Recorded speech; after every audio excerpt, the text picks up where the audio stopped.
What's up, everybody? Happy Friday, and well, hopefully it's Friday wherever you are, or possibly the weekend, because a lot of people listen to this podcast on Saturday and Sunday. But I hope you had a good week. We are plowing through the month of February, heading towards a lot of things, actually. We've got E3 in June, we've got Microsoft's Build in May, which we'll talk about here in a little bit. But as always, there's a lot of news to cover for the week, and we will knock that out real quick. And we've got a bunch of headlines. We got a bunch of questions as well, which are always my favorite part of the week. If you've been looking to pick up Surface headphones and they aren't available in your market, they might be soon. Microsoft announced that they're coming to 8 new markets, mostly, obviously, overseas from the United States and North America. So if you've been holding out on those, you might be able to grab them soon. Also, the Pro 6, Laptop 2, and Studio 2 are coming to 20 new markets, which should just about complete their rollout for that hardware. And again, if you've been holding out because you can't buy it locally, there's a pretty good chance you will be able to soon. If you're a OneNote user or a Chrome user or a couple other apps, actually, OneNote is finally getting a dark mode. Chrome is also getting a dark mode, and it seems like 2019 might finally be the year that we get OS-enabled dark modes. Apple is supposedly doing it with iOS. Some screenshots of information have leaked about the next version of Android supporting it, so it looks like finally we will get system-wide dark modes. Windows 10 has it, sort of. It's not the greatest implementation, but it does exist, so if that is what you are looking for. Microsoft also put out a video this week, which was kind of odd. It's a pretty low production value video, but they are basically making the pitch now that you shouldn't buy Office 2019 and that Office 365 is the way forward.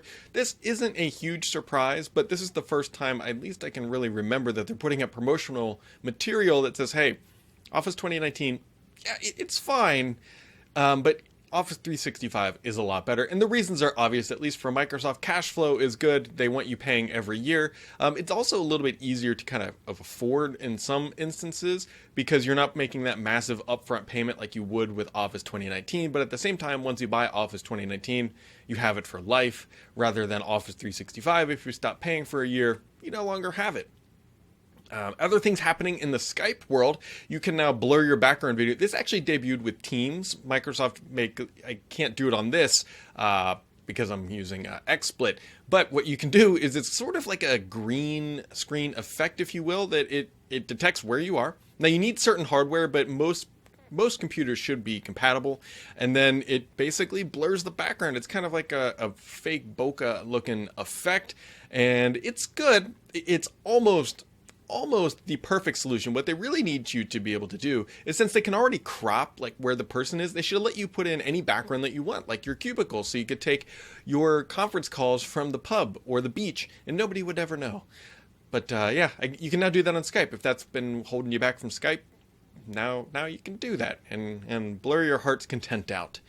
Other kind of things happening. This is more on the top level, if you will, but Microsoft is renaming their Microsoft Game Studio to Xbox Game Studio, which, sure, if that was holding some people back or something, I don't know, but that is now a thing, and I guess it's kind of good. It solidifies that, hey, they're Xbox games, if you will. Maybe this is a bigger push, if you will, to make Xbox the gaming brand and to remove Microsoft from the gaming conversation.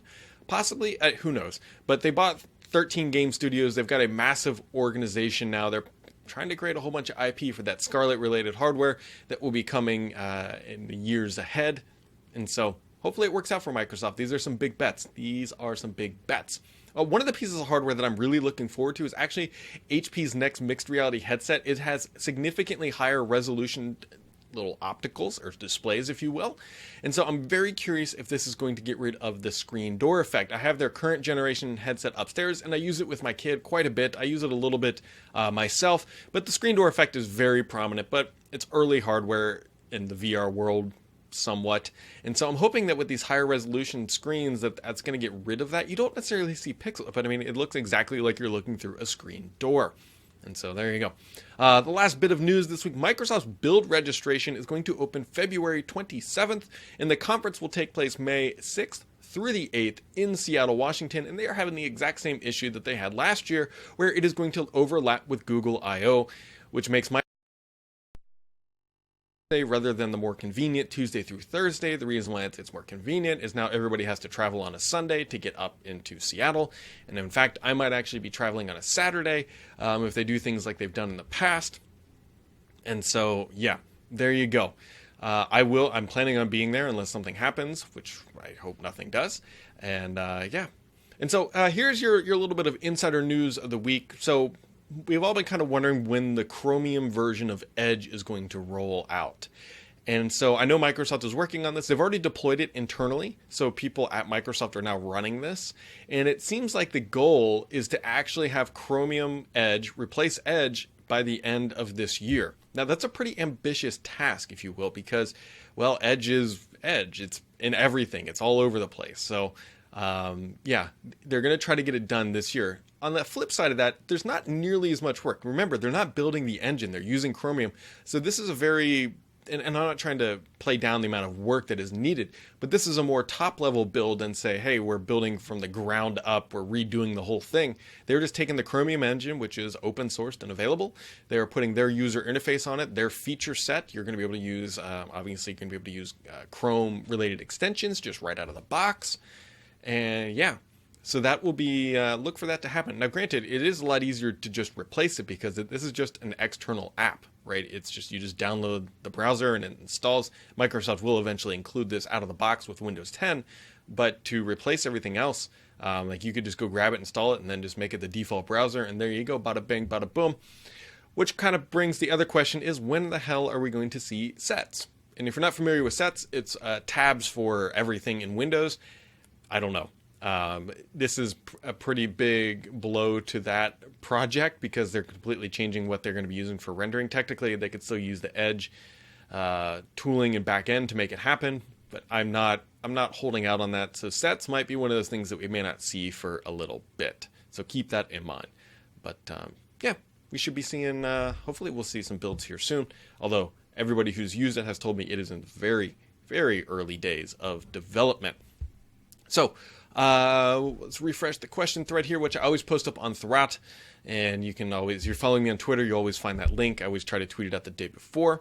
Usman says, will we see Edge Chromium as part of this year's April update or later in this year? I very much doubt we are going to see it this year.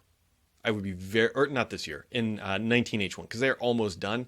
And remember, this browser has nothing to do with Windows 10 shipping anymore. The only time that's going to be impacted is when they start making it the default and they just ship it with Windows 10, but it will be serviced and updated and downloadable, and you'll be able to get it from everywhere else. So it's not actually tied to Windows 10. It's just, at some point, they'll just bundle it together and ship it. Jamie says, any scoops on xCloud beta? Any concerns this will not be available on iOS? Xbox controllers are not supported by iOS at the moment. There's things that I'm working on that I know about, but not quite ready to dive in yet. I think E3 is going to be a good time. We'll say that, but may not necessarily be xCloud related. We'll talk later, guys. Once I firm it up. It should be available on iOS. I don't see any reason why it's not going to be available. Remember, it's just streaming. It doesn't require any local. Well, it does require certain aspects for local hardware. I mean, you have to be able to like boot up and be able to access the internet and that type of thing.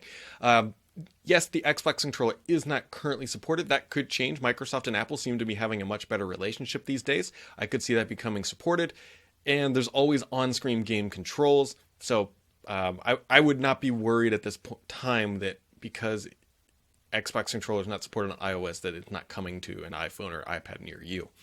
Quick Tech says, what's the latest on the next Surface Book? 2.5 refresh only, 3 are supposed to, or other supposed devices. I wrote a book about this stuff. If you guys haven't read it yet, I highly recommend it.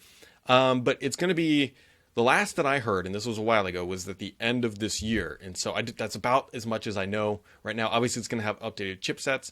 I think they're trying to close that gap in the hinge quite a bit, but we will see. Will R says, hi, Brad. Follow-up question.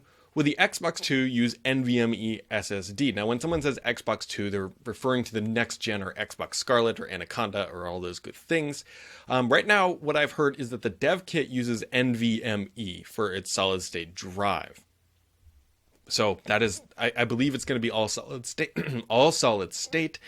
It is not going to have any spinning rust inside. That is my understanding at this time. BDSRF says, Brad, have you heard about this issue? I believe all Surface devices where the screen dims if you're on something dark. It's like a dark website or dark movie in full screen. I'm seeing a lot of Surface customers complaining about this, and it's starting to worry me. Do you know what's going on here? Yeah, so I believe this is what they call this is actually a feature. I believe it's called dynamic contrast. I might be wrong in that because I know exactly what you're talking about. My devices do it, and it almost like the screen dims, but I believe it's the contrast adjusting.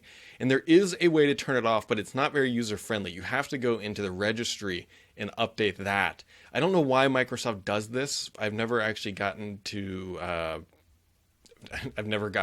a clear reason why, but I believe it's dynamic contrast, and you can disable it, and it is annoying. I don't know why this happens. An old Amiga user asks, he says, are you thinking of putting the Surface Go into the Insiders program to see if the used...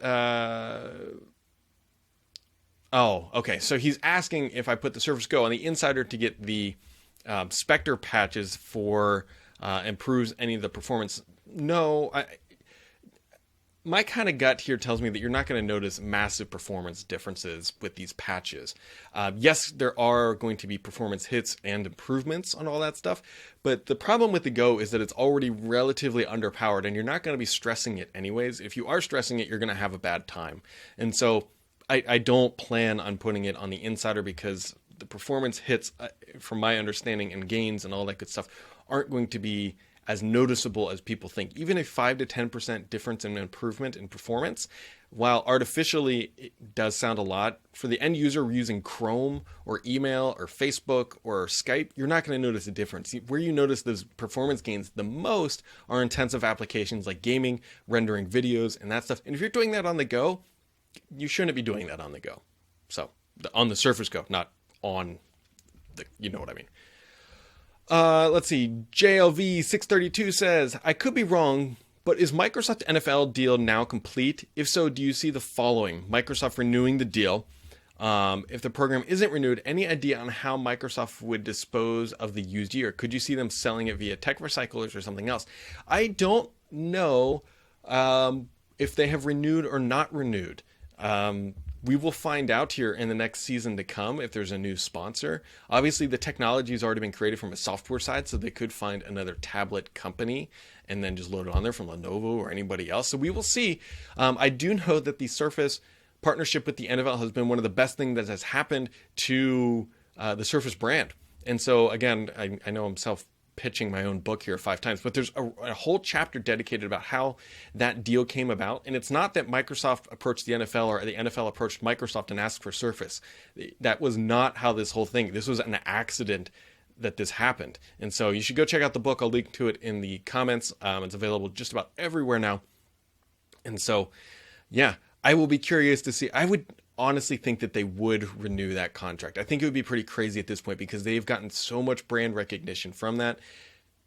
I think it'd be kind of nuts. I think it really would be kind of nuts if they didn't renew that. But, you know, stranger things have happened in the Microsoft world, so we will find out, guys. That wraps it up for this week. We always kind of keep it short and simple and to the point. And if you have any questions, I'll drop a thread next week. Working on some more gaming stuff to see what's coming down the pipeline, guys. Have yourselves a wonderful week, and we'll catch you right back here next time.